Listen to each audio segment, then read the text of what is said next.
İman və təqva İslamda izdivacın ilkin meyarıdır.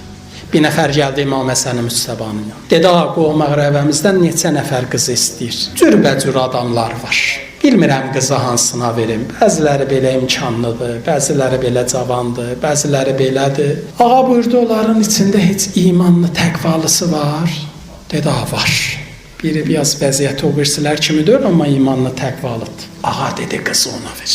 Dedi, əgər qızıva aşıq olsa, sevsə, eşqindən, sevgisindən ona baxacaq, ona zülm eləməyəcək. İndi birdən aşıq olmasa, sevməsə, Allah qorxusundan ona zülm eləməyəcək. Hər halda qızı imanlı, təqvalıya ver.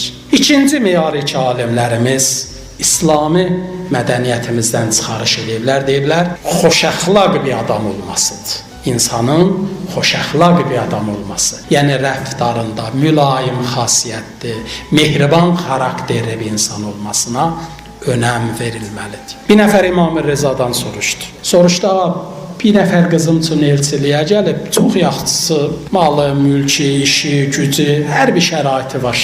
Amma biraz tünd xasiyyətdir. Neyniyim? Biz olsaydıq təbən deyərdik ki, yaxşıdır, şəraiti yaxşıdır. Ver qız biraz dilə tutar, yaxşı olar. İmam Rıza dedi, əsla vermə. O dediyin o şəraitin içində qızın günün qara eləmə. Tünd xasiyyətli, acı xasiyyətli insan Allahın vəd elədiyi nəqd cəhənnəmdir. Tünd xasiyyətli insana qız vermə. Üçüncü meyar ki, İslam alimləri dini maarifçiliyimizdən çıxarış ediblər bir dənə insanın barəsində, deyiblər bir insanın köklü bir insan olmasıdır. Əsil nəsəbli bir insan olmasıdır. Birdən zehnünüzə gələr əsil nəsəbli insan deyərkən şəriətimizdə bir məşhur, vəzifəli, ya böyük sərvətlərə malik bir insanlar, onlar yox. Dinimizdə əsl nəsəbli, yəni Allahın dediyi standartlarla uyğun bir taifadan, bizim dilimizlə desək təmiz ailədən, başa aşağı ailədən çıxan bir insan nəzərdə tutulur. Bizim hədislərimizdə var ki, tövsiyə olunub ki, zibillikdə bitən gülü dərmiyiz. Soruşdular, zibillikdə bitən gül nədir? A cavabında buyurdu, zibillikdə bitən gül pis ailənin içində böyüyən gözəl qızdır. Belə bir gülü dərmiyiz. Tüm gözəllik zahirində, o pisliklər isə batinində yerləşdirilib.